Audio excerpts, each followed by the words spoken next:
Yeah, you know, rather than try and improvise some other talk, we'll keep it on co-housing as much as we can. Yeah. So we have, I know, Alan, and... Catherine. And? Catherine. Catherine, and there's a few more who are hiding. They want to stay in the They're not. So I'm going to invite them up to the stage, and I'll ask them some questions about co-housing, and we can have a little conversation.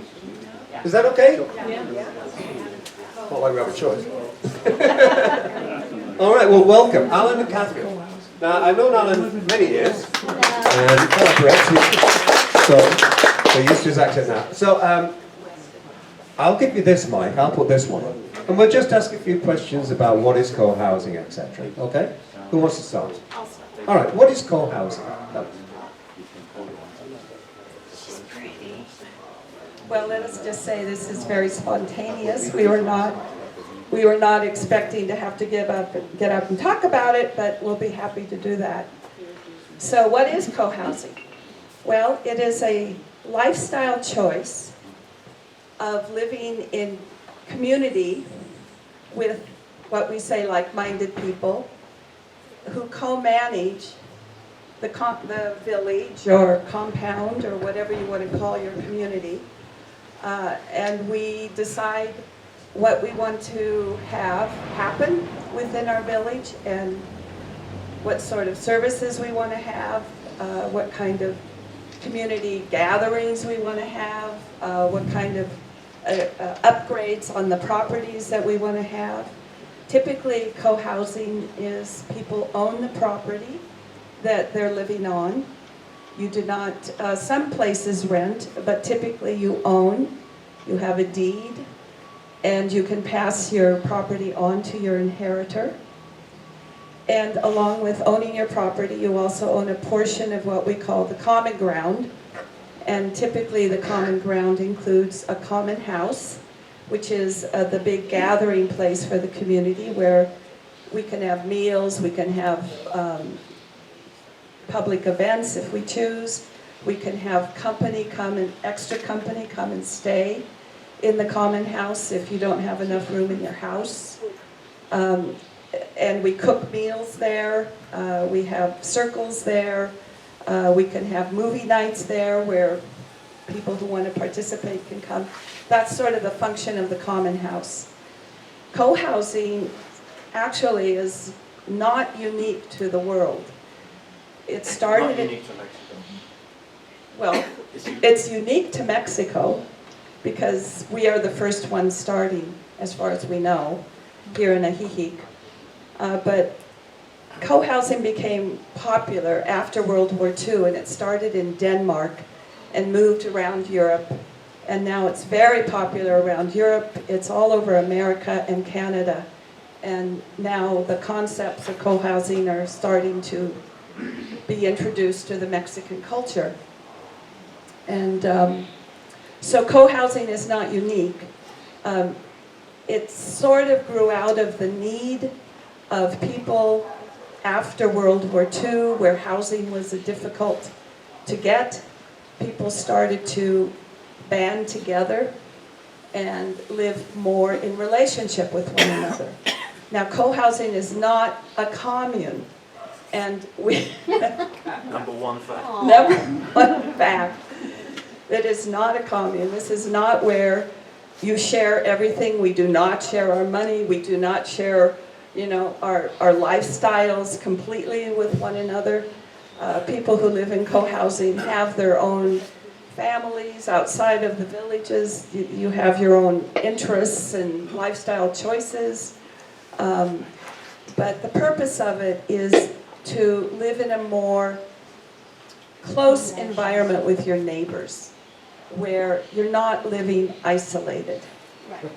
And you can be as independent within that lifestyle as you want to be. You can be your extroverted self, you can be your introverted self. But you get to know your neighbors, and you get to have as much of a relationship with the people around you as you want to have. Okay, thank you. Okay, that's it. Well, ask another question. Okay, so how long have the co-housing existed in Ajijic? You were the first to say? As far as I know, we were the first ones to move into Rancho La Salud. It's out west, beyond where the dragons are, past Rancho del Oro, way past there. Anyway, Rancho La Salud is the name of the co-housing community. We were the first ones to move into it in 2012. It had been established for a couple of years before that on paper, documentation through the state, etc. But we were the first ones to move in. So it was purpose-built as a co-housing Yes. environment, Yes. Well, Jaime Navarro, who has the ginger beer Casala, anybody who knows that, his farm is out there across the road. He owned this property, he had a house in the middle of it. He wanted to develop this property his house was on. And the first question I asked him was, well, why didn't you just make a quick million by turning this into a regular development and running with the money? And he said, because I want to live here. I don't want to live in one of those places. I want to live in a place I want to live in and grow old in and pass on to my inheritance. So he was introduced to the idea of co-housing by Rick Calishaw, who's no longer with us, who was a green architect in Colorado. He designed the government programs for what green housing is. He became friends with Jaime, and he was also in co-housing, and said, why don't you develop a co-housing green community with green architecture for the houses and green software for the way you live in those houses. So there's hardware and software. The hardware is the actual construction of houses that don't need too much air conditioning or heating, making use of the sun, passive solar, and other elements, and green software in the way that the people in the houses work with each other harmoniously, regardless of what their personal opinions about everything else is. They can at least live together.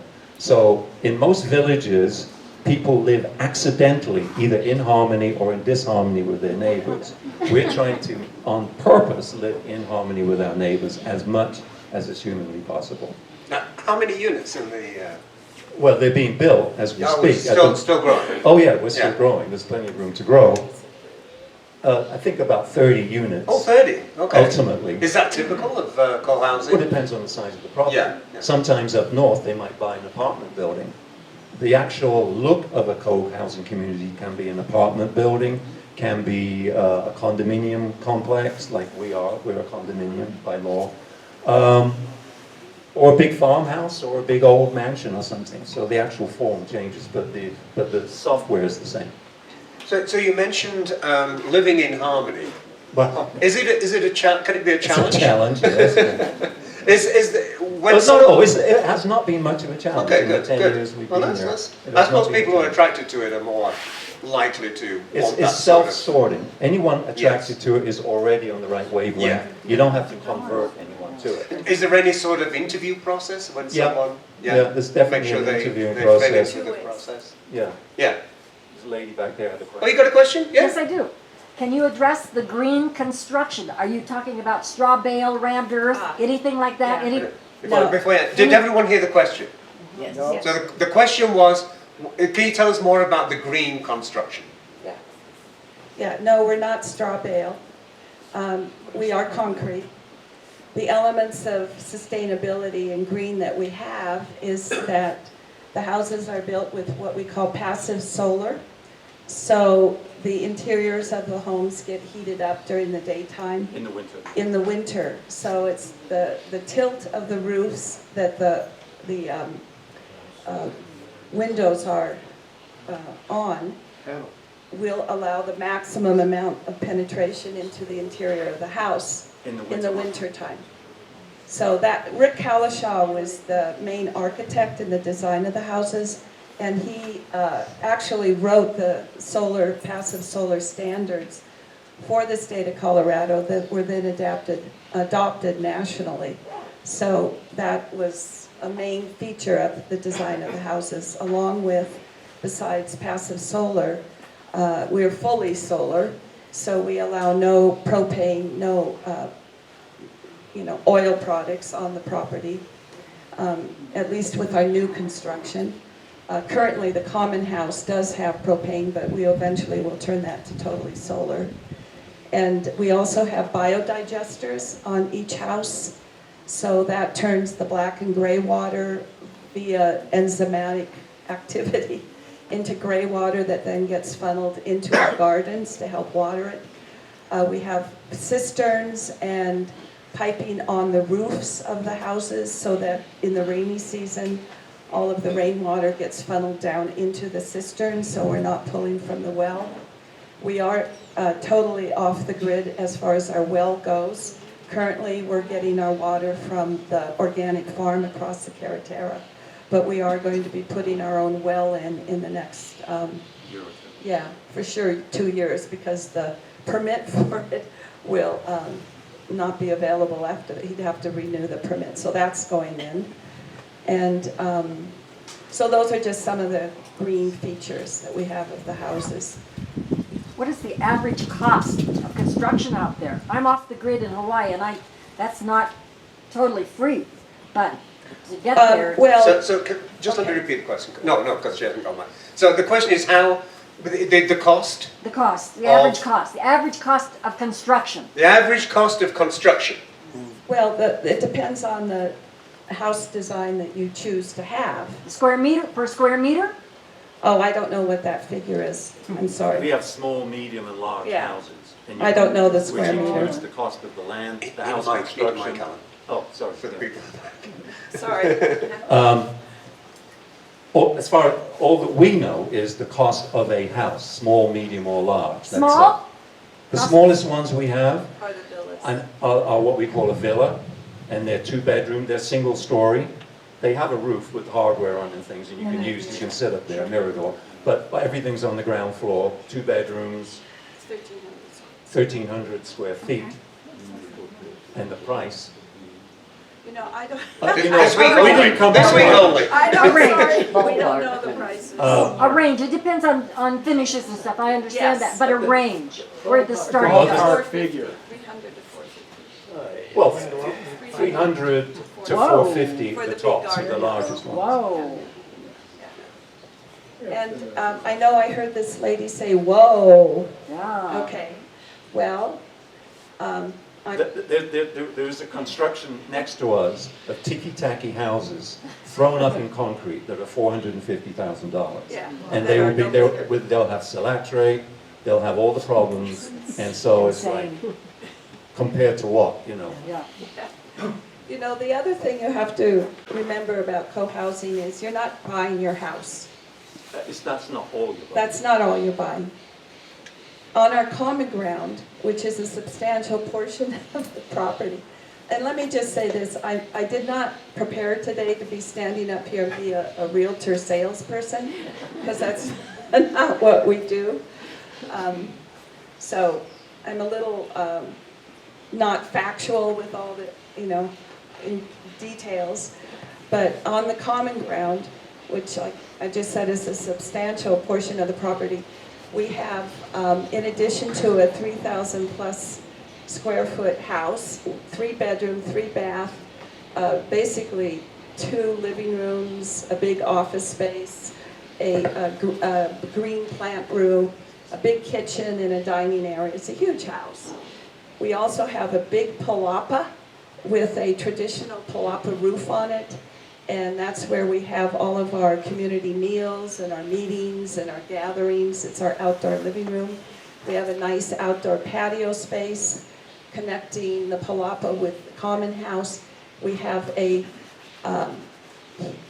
51.5 foot long lap pool that is fabulous. We have a heat pump, so we keep it at a temperature between 86 and 90 degrees year round. And we have a nice, lovely jacuzzi where we gather now on full moon nights and have community jacuzzis, but you can use the jacuzzi anytime. We also have, we're developing our vegetable gardens. That's in process. And we're putting in a decorative pond at the entryway. We have interior parking for all of the residents as you enter the gate. And we will be a walking village, so you will not drive your car up to your house. So it's designed that if you have groceries or things to carry from the parking area, can use a golf cart, a solar-powered golf cart, to get up to your house. So it will be a quiet village. There's no garages at your house. And in the back, under our big, huge grandfather tree, we are putting a stage area and a fire pit for the community to use on nights when we want to have bonfires. We just planted 26 fruit trees And when we just planted 26 fruit trees in a developing orchard. in a developing orchard. So. Oh, that's And great. this is on 3.5 acres. I saw a hand up there first. If you. Okay, so I'm very curious if you could talk about the decision-making process. Yes. And the applied democracy Yeah. and conflict resolution. Yeah. So the question is about the I wouldn't say ruling, right? the committee process for The No, software. decision-making. the decision making. I'm sorry, the decision making Yeah. process Yeah. and conflict resolution. Okay. So one of the aspects of co-housing that is universally shared, besides the commitment to shared values, the commitment to relationship with your neighbors, is the commitment to, what we call compassionate communication, or NVC. I personally do not like the name non-violent communication. Because it implies violence, isn't it? Very simple. You know, why even bring that up? So we call it compassionate communication. And it's very simple. It's where you enter into, if there is any sort of conflict at all, or any type of communication, you enter into that relationship with an open spirit. And you listen to what is being communicated. And then you respond. And there's an expected respect from both parties to listen to what the other is saying. That is the basic communication that that's the basic communication that we strive for at Salud. And, you know, we've been living there now for 8 years. And Alan and I started out in relationship with Sarah and Jaime. Sarah was Jaime's wife, who unfortunately is no longer with us. So, and then as people joined us, we maintained that level of communication. And, you know, it works pretty good.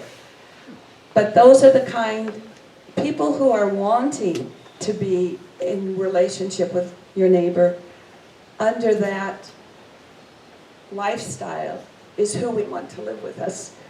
And that's the interview process, if you want to use that word. It's where you energetically connect with your neighbor, and it's not an issue. They accept that that's the way we communicate, this is the way we live, these are our shared values, and that's a lifestyle that people coming in want to have. I'm not clear of my thoughts here, but we don't do a simple majority rules thing. Well, If yeah. there's one person doesn't agree, we hold off on the decision and come revisit it again, with some talking going on in the meantime and some reading about this or that. We have a second vote. If we go through, this is just real nuts and bolts. If we get to 3 votes on a subject, we have a 2/3 majority to decide. That's on the real rock bottom level of things. We've never got to that yet, having to do that. Okay, we have. Can you give us some examples of other like-minded communities? Obviously, yours is to live green, but are there other examples of Yeah. other? Do you mean around the world? No, here. like here. I know I have heard there's another one here. Lakeside. So So I, Lakeside. Lakeside. Here, Oh. here. Lakeside. So the question is, other types of this type Other of, communities. or similar Yeah. living arrangements? You know, co-housing typically, I mean, to be a co-housing community, the people who live there are owners, so you own the property.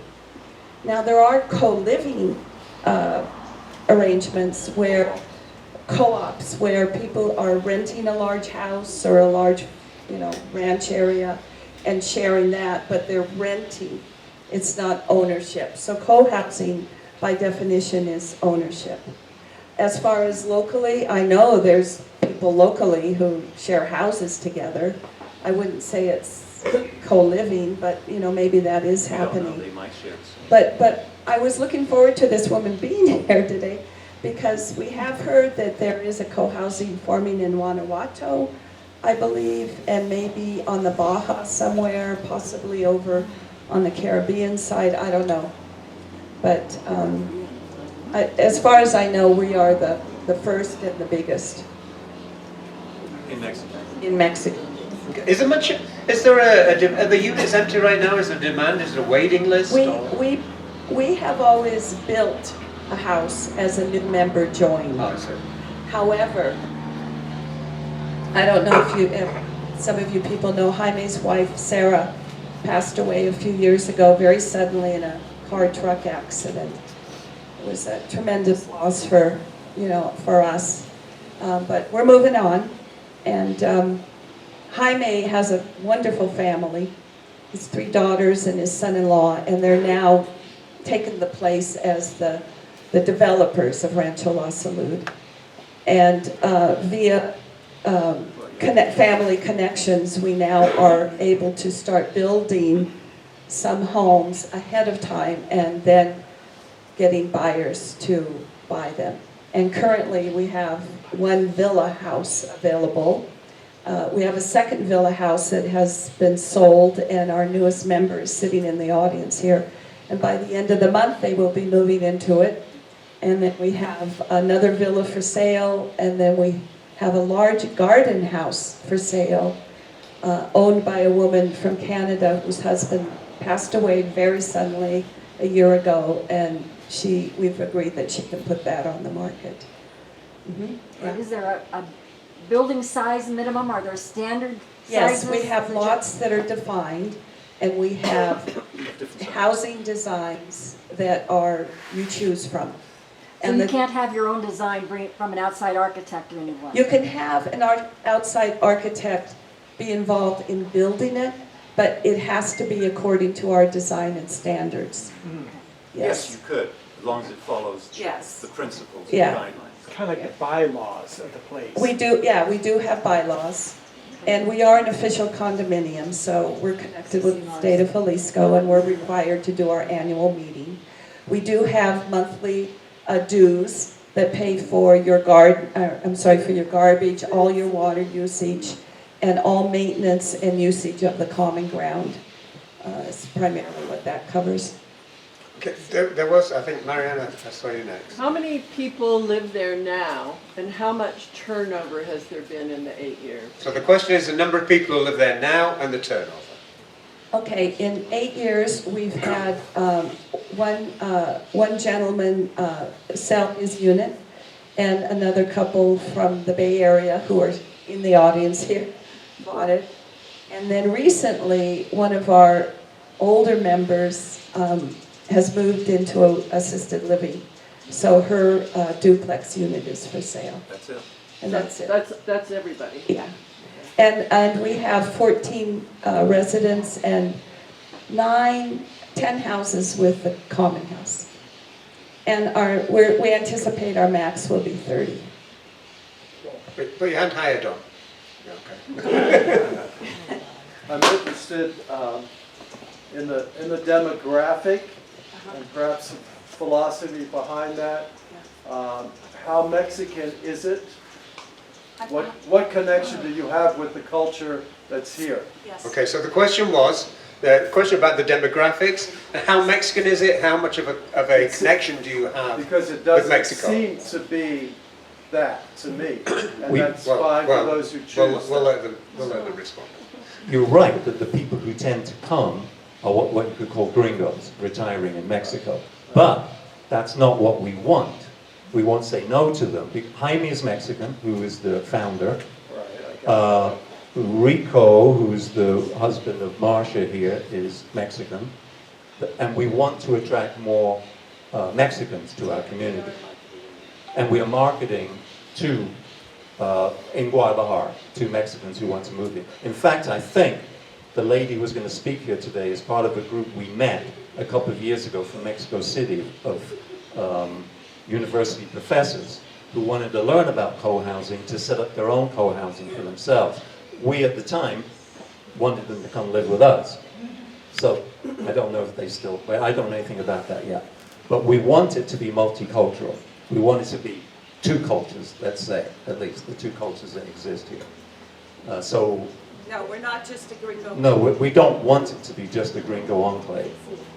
And we're trying to bring in more Mexicans to our Can I community. ask, continue? Well, can we come back to you? I mean, we've got plenty of time, but I just want to give other people a chance to ask the question. Just asking. Yeah, there was a hand up over here. Did you have a follow-up? Did you have a follow-up? Were you That's trying not, that's not very Marshall Rosenberg. We have a 2/3 vote, please. We'll get back to you, Don, I promise. I just wanted the people who haven't spoken, I'll give them a chance. come back later.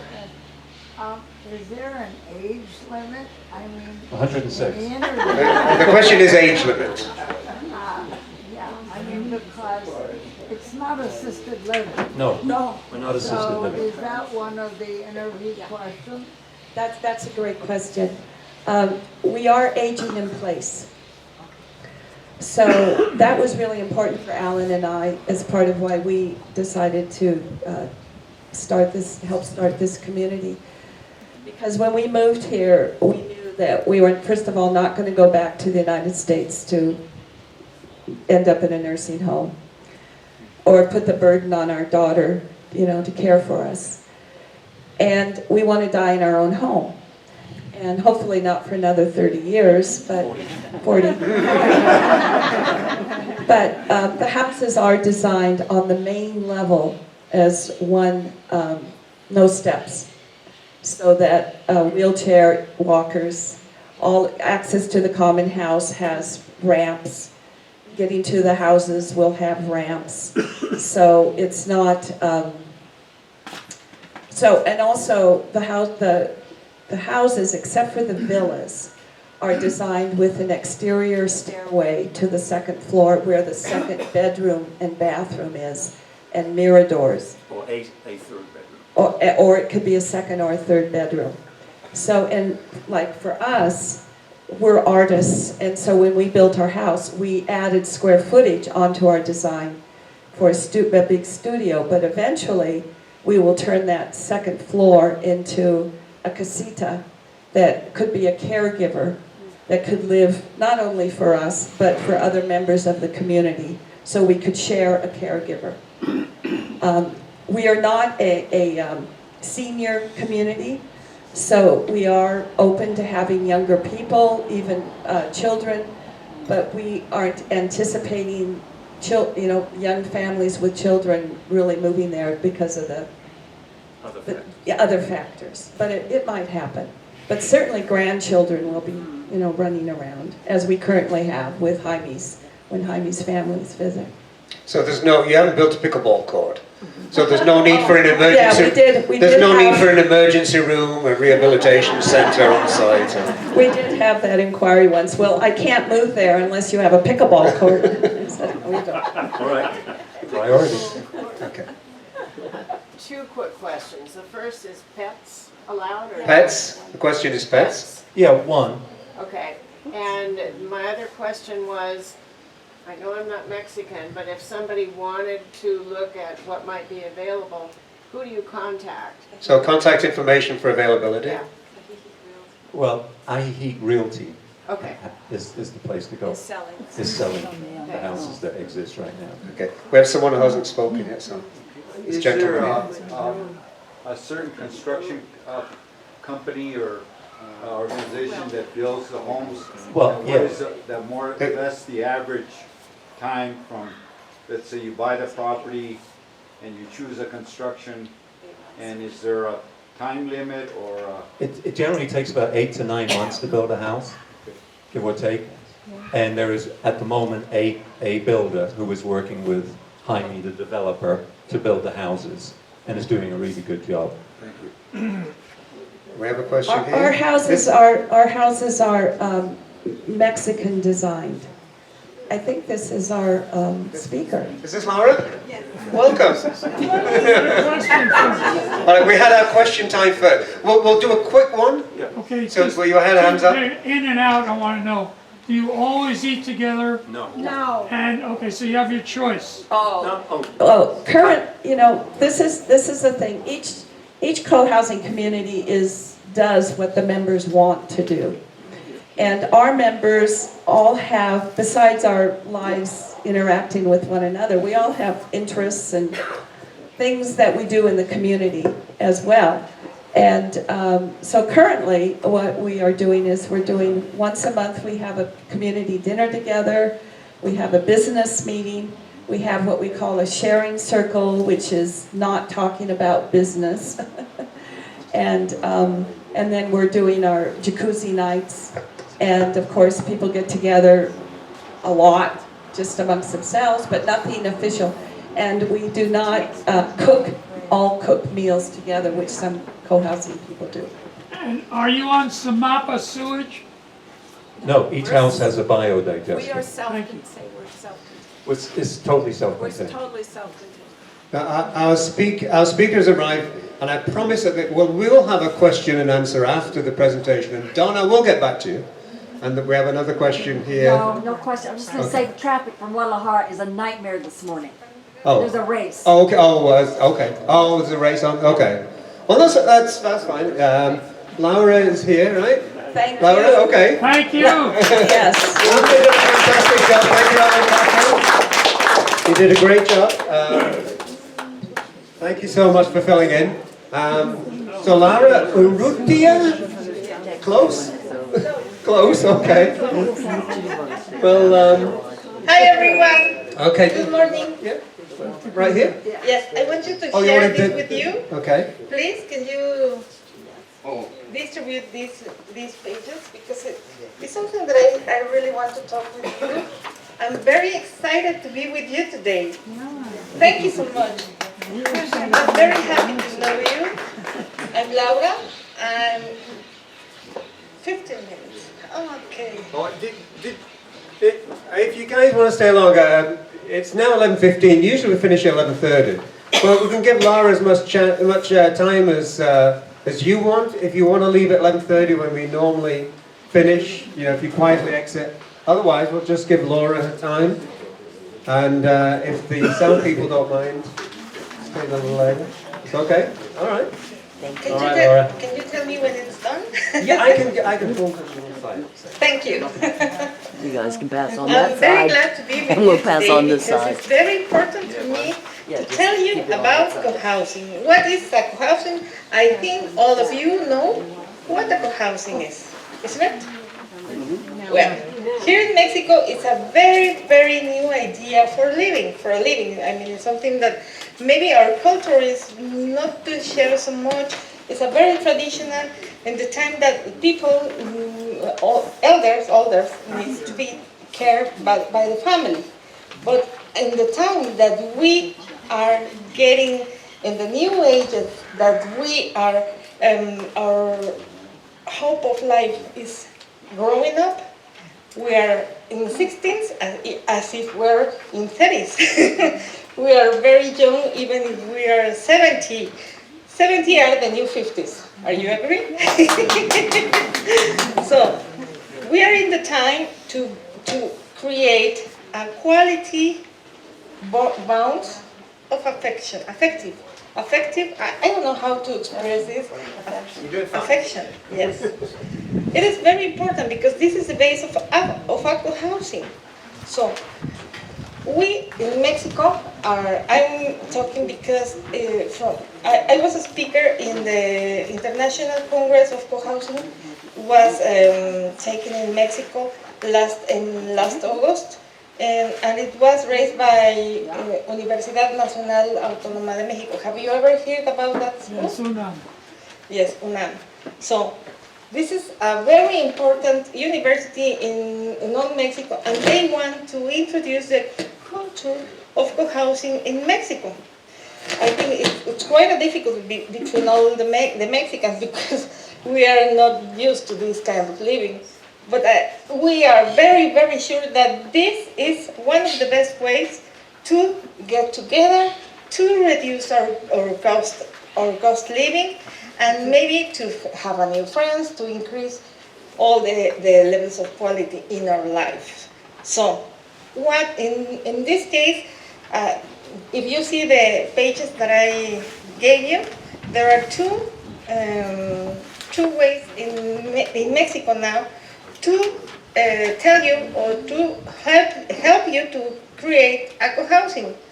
The Silver Group is an entrepreneurship that it was made for me and a few people that is taking them idea to find out what your interests are in order to create a community that it would be hopeful. These communities are created based on the interests you may have. So we are going to make interviews to each one of the people who are interested in this to create eco-housing, just to get together people with the same interest. And Red Co-Housing Mexico is the one that is created by UNAM. The UNAM is giving you a free advisement for creating communities. Well, this is in Spanish, but that's why I'm here, because I can help you in that task. Not so easy to find those groups, and even if we have this chat, it would be not easy, but I'm sure it will help a lot. On that note, Laura, thank you very much. And you'll be here if anyone wants to come up and talk to Laura. Yes. Yeah? Please come along and please come up and talk to her. Big thank you again to Alan and Catherine for filling in. We appreciate it a lot. I appreciate it a lot. Thank you. Don't forget to turn on your phones. Don't forget the concert next Sunday. Get your tickets for that. Broadway Sensation or something. And next week is Rosie and trips around Ajijic, places to go and visit. Thank you all for coming. Thank you.